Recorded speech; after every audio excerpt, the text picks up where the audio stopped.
नमस्कार दोस्तों, स्वागत है आपका इस कार्यक्रम के अंदर। मैं हूं दिनेश किरोरा। दोस्तों, बात करेंगे हमारी इंडियन एयरफोर्स की कि उसकी हालत इतनी बुरी क्यों है। आप कहेंगे ये खबर तो करीब-करीब 10, 15, 20 दिन पहले आई थी, जब इंडियन एयरफोर्स के चीफ जो हैं, उन्होंने कुछ बात कही थी कि हमारी जो हालात हैं इस समय स्क्वाड्रन की संख्या जो है 1965 से भी नीचे चली गई है। उस पर हो सकता है कि उन्हें काफ़ी डाँट भी पड़ी हो मिनिस्ट्री ऑफ डिफेंस से और प्रधानमंत्री के ऑफिस से कि आपने इन बुरे हालातों को आगाह कैसे कराया है? क्या ज़रूरत थी आपको ये कहने की पब्लिक में आके? हमें पता है कि अंदर के हालात क्या हैं, लेकिन आपको पब्लिक में आके कहने की ज़रूरत क्या थी? और फिर कल भी मैंने एक ऐसी खबर देखी एक टेलीविज़न न्यूज़ पे कि भारत की शक्ति, मिलिट्री शक्ति अभेद्य है, अजेय है। पाकिस्तान और चाइना चाइना दोनों थर-थर काँपते हैं। इस किस्म के जो टैगलाइन्स होती हैं, वो हमेशा एक फ़ॉल्स इंप्रेशन पेश करती हैं और आपको स्थितियाँ नहीं बताती हैं कि ज़मीन पर क्या चल रहा है। ज़मीन पर हमारे हालात किस कदर बुरे हैं और कंडीशंस इतनी बुरी हैं कि मैं आपको बता नहीं सकता हूँ। आइए कुछ आपको जो ज़मीनी हालात हैं, उसके बारे में हम आपके सामने ये जानकारी प्रस्तुत करते हैं, ताकि आपको पता लगे कि इंडियन एयर फ़ोर्स के चीफ ने, सरदार जी ने, ये सारी की सारी जो बातें कही कि हमारे हालात 1965 से भी बुरे हैं, इंडियन एयर फ़ोर्स के जो फाइटर प्लेन्स हैं, तो ये कोई अनहोनी नहीं है। ये कोई गलत बात नहीं कही है, सही बात कही है, लेकिन सरकार इससे कुछ सबक ले, तब तो बात बनती है। अब भारत के 2 अगर दुश्मन हैं, तो उसमें चीन और पाकिस्तान है और ख़ास तौर से एयर फ़ोर्स चीफ़ का ये कहना है कि अगर जंग होती है, तो फिर जो हमारे पास है, हम उससे ही लड़ेंगे। ये एक ऐसी मजबूरी को व्यक्त कर रही है, जहाँ पर एक व्यथा है, दुःख है, पेन है कि हमारे पास कुछ है ही नहीं लड़ने वाला, छोटा-मोटा सामान छोड़कर। ख़ैर, स्टोरी पे आते हैं और आप तक पहुँचाते हैं वो तथ्य, जो शायद आप तक कोई नहीं पहुँचाता है। आइए, चलते हैं इस यात्रा पर। Indian air force the man behind the machine Indian air force के पायलट गर्व है हमें उन पर, इसमें कोई शक वाली बात नहीं है, मेहनती है, लेकिन जिस मशीन के पीछे इंसान बैठता है पायलट होने के तौर पर, वो मशीन भी तो आला दर्जे की होनी चाहिए। कबाड़ मशीनों को लेकर आप दुश्मन से फाइट नहीं कर सकते हैं, इस बात को आप भूलिएगा नहीं।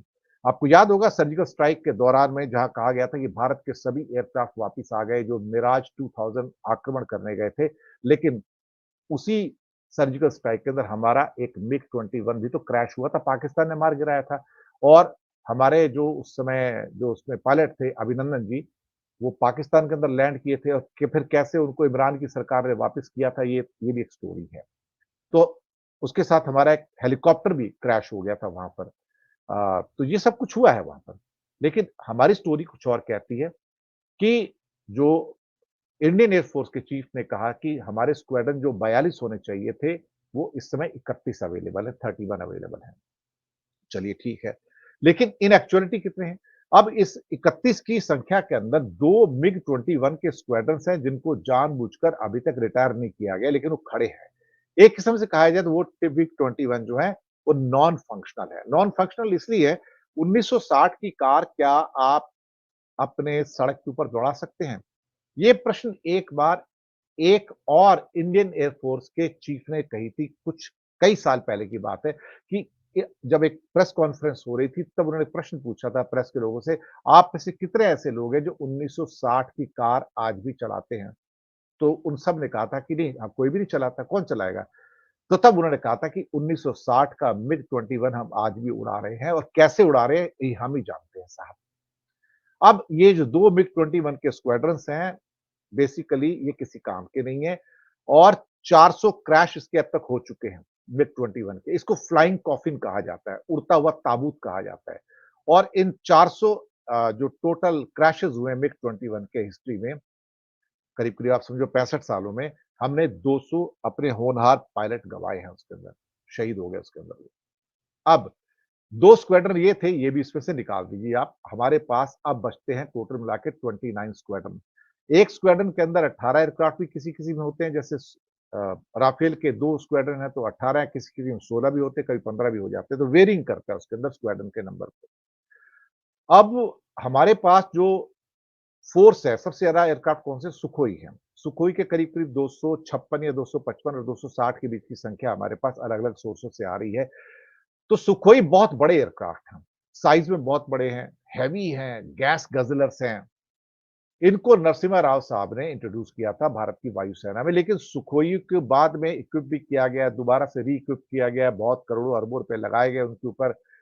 लेकिन वो बहुत ज़्यादा वॉर में यूज़ किए जाएँ, वो ऐसे एयरक्राफ्ट हैं नहीं एक्चुअली, ये कहा जाता है।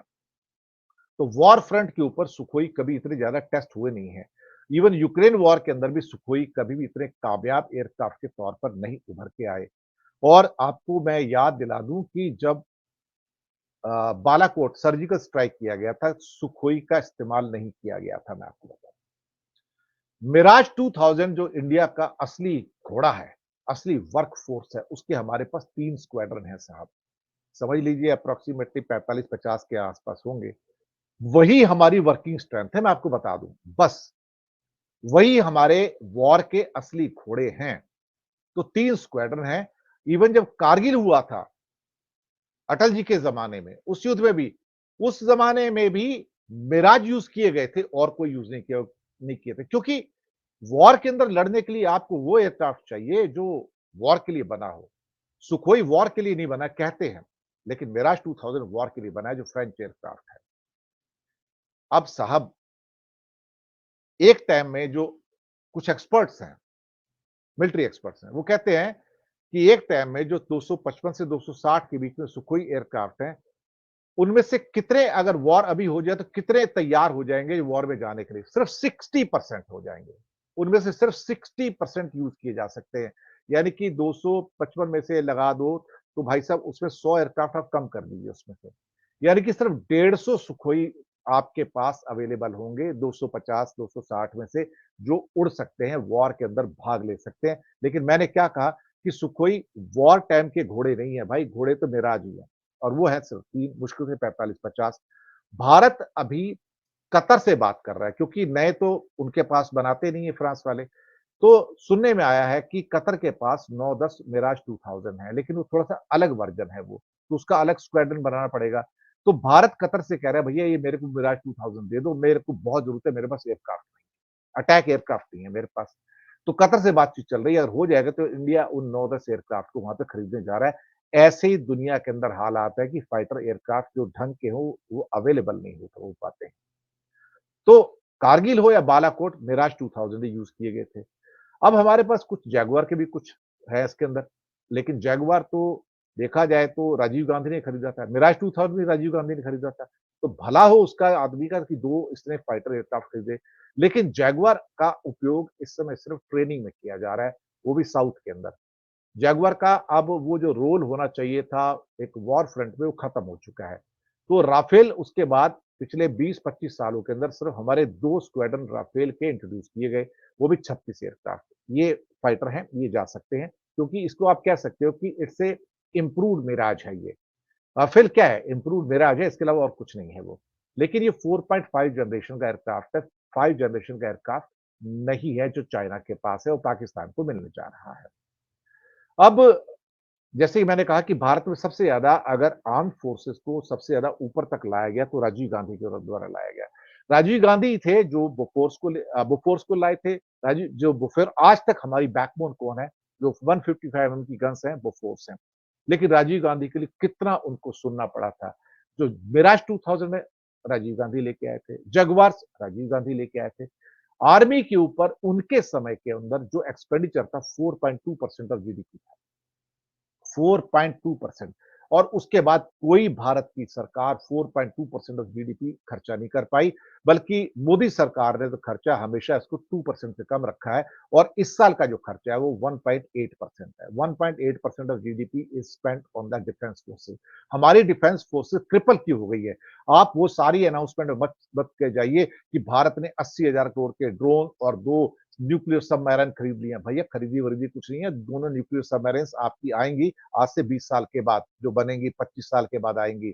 आज से पहले नहीं आने वाली हैं। दुनिया समझ रही है कि वो आज ही आ गई है और चीन थर-थर काँप रहा है। भैया चीन के पास ऑलरेडी 11-12 न्यूक्लियर सबमरीन्स हैं, तो हम मुकाबला किससे कर रहे हैं? वो कहते हैं पाकिस्तान के पास कुछ नहीं है, लेकिन पाकिस्तान को ही मिलने जा रही है, चाइना देने जा रहा है। तो सिर्फ एयरफोर्स ही नहीं, नेवी और आर्मी को भी क्रिपल कर दिया गया है और अग्निवीर के साथ जो फौज थी, वो भी खत्म कर दी गई है। तो शॉर्टेज ऑफ 2 लाख की हमारी ऑलरेडी आर्मी के अंदर इस टाइम फौजों की है। एक और फैक्ट पे आते हैं कि हमारे पास ऑर्डर दिए थे 2018 में कि हम तेजस को उड़ाएँगे। असली असली मसला यहाँ फँसता है आके। 86 मल्टी रोल तेजस ऑर्डर किए गए थे 2018 में और कहा गया था कि फिर वही फैक्ट लाइन आई थी गोदी मीडिया की, चाइना थर-थर काँपेगा, पाकिस्तान थर-थर काँपेगा। काँप रहा है जी, आज तक काँप रहा है। उनके पैर भी काँप रहे हैं, हाथ भी काँप रहे हैं। एक एयरक्राफ्ट आज तक डिलीवर नहीं हुआ है। उन 86 में से एक तेजस आज तक डिलीवर नहीं हुआ। क्यों? उनके पास इंजन नहीं है। इंजन कौन देगा? जनरल इलेक्ट्रिक देगा। जनरल इलेक्ट्रिक इंजन नहीं देता। क्यों? कहता है मेरे पास टाइटेनियम नहीं है। टाइटेनियम क्यों नहीं है? क्योंकि रूस पे सैंक्शन है।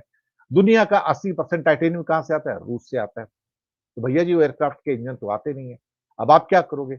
उसके बाद दुनिया को दिखाया गया कि हमने 97 तेजस जो हैं और ऑर्डर कर दिए। अबे यार! मूर्खता की भी हद होती है। 86 में से 1 तो मिला नहीं है, 97 और ऑर्डर कर दिए और फिर हॉल को बोला गया हिंदुस्तान एरोनॉटिक्स को, वो अगर उसको इंजन मिल भी जाए तो भी मैक्सिमम टू मैक्सिमम जो हॉल का कहना है कि मैं 1 साल में 24 से अधिक एयरक्राफ्ट नहीं बना सकता। सिर्फ 24 बना सकता हूँ, मैक्सिमम यानी कि 15-16 ही 1 साल में बनेंगे। सरकारी कंपनी है उसी हिसाब से काम करेगा। तो 15-16 का मतलब है कि पहले 86 के लॉट के लिए भी उसको 6-7 साल चाहिए इसका मतलब। 6-7 साल का मतलब है कि 2035 तक वो आएँगे और जो अगले 97 हैं, तो 2040 तक आएँगे। तो वेट करते रहो, तब तक चीन और पाकिस्तान दोनों थर-थर काँपते रहेंगे साहब। बहुत बढ़िया है ना, पेपर पे काँप रहे हैं इस टाइम। अब इंडिया की जो फाइटिंग स्ट्रेंथ है एक्चुअली डाउन टू लोग कह रहे हैं 15 स्क्वाड्रन की है सिर्फ। यानी कि 29 में से 31 दिखाया जा रहा है, 2 तो नॉन फंक्शनल हो गए मिग 21 के और वो बाकी 29 बचे हैं, उसमें सिर्फ 15 ही हैं जो फाइट कर सकते हैं। उसमें ज़्यादातर क्या 60% सुखोई फाइट कर सकते हैं, 40% नहीं कर सकते, ज़मीन पे खड़े रहते हैं, पुर्जे नहीं है, ये नहीं है, वो नहीं है। मिग जो है वो फाइट नहीं कर सकते, जगुआर वो फाइट नहीं कर सकते, तो भैया है क्या आपके पास फिर? पाकिस्तान के पास सिस्टम J-17 और J-20 है जो कि 4.5 और 5th जनरेशन के एयरक्राफ्ट है जो उनको चाइना से मिले हैं और अब उनको स्टेल्थ बॉम्बर मिलने जा रहा है चाइना से भी और टर्की से भी। इंडिया के पास सिर्फ एक राफेल है जो 4.5 जनरेशन का फाइटर है और वो भी सिर्फ 36 है टोटल मिला के। चाइना की स्ट्रेंथ इंडिया से कम से कम भी तो 5 से 6 गुना फाइटर एयरक्राफ्ट की है, जो कि रियल टाइम है। अगर इंडिया के पास सपोज़ करो कि 500 फाइटर्स हैं, 400 फाइटर पेपर के ऊपर 400 हैं, बाकी उड़ने वाले तो उतने भी नहीं हैं, तो उनके पास कम से कम 2000 फाइटर हैं, चाइना के पास। तो आप कैसे मुकाबला करोगे? अच्छा, अब सवाल ये पैदा होता है कि China is said to be ready with the J-31 stealth fighter also. अब इन एक्चुअल सेंस जो है, आपके जो वॉर के जो घोड़े हैं, जो लड़ेंगे, वो सिर्फ राफेल है और मिराज है, बस दैट्स ऑल। आपकी यहाँ कहानी खत्म हो जाती है। मिराज अवेलेबल नहीं है। तो इंडिया की एयर फोर्स जो है थोड़ी-सी बैड शेप के अंदर है इस टाइम। ये अच्छी शेप नहीं है।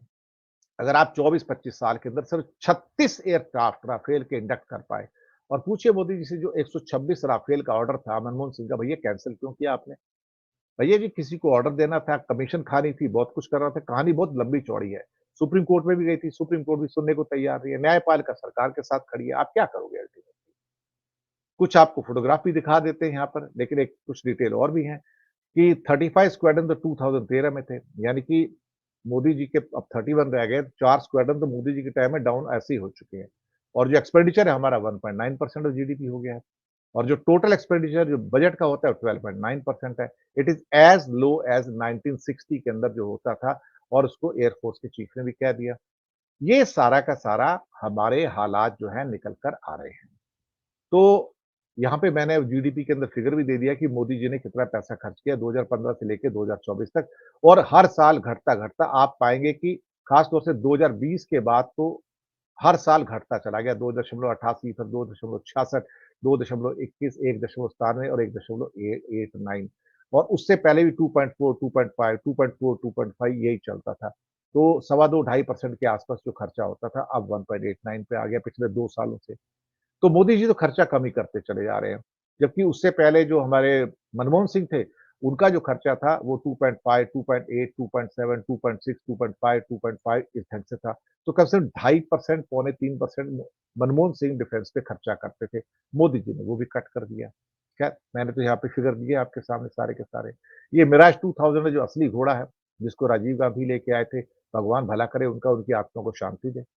और ये हमारा तेजस मार्क 1 है जो ज़मीन पे खड़ा हुआ है, इंजन ही नहीं है, खोखे बने हुए 3-4 उड़ रहे हैं, पुराने इंजन लगा रखे हैं अमेरिका से ऐसे प्लैटर पे लेके भैया दिखाने के लिए हमें तेजस है। लेकिन भैया वो 3-4 6 2-4 हैं जो उड़ रहे हैं, लेकिन वो प्रोटोटाइप हैं, वो इस लायक नहीं है कि वो वॉर के अंदर इस्तेमाल किए जा सकें। ये आपका कावेरी इंजन जो है 404 तेजस का है, लेकिन हम बना नहीं सकते, हमारे बस की बात नहीं है, हम तो इंजन बना ही सकते, हम कार का इंजन नहीं बना सकते, तो एयरक्राफ्ट का इंजन कहाँ से बनाएँगे? तो दुनिया के 4-5 देश ही हैं जो एयरक्राफ्ट का इंजन बना सकते हैं और सारे के सारे जो हैं, वो वीटो पावर वाले कंट्री हैं, ब्रिटेन है, अमेरिका है, चीन है, रूस है और फ्रांस है, बस यही कंट्री बनाते हैं, बाकी तो कोई बनाता नहीं है।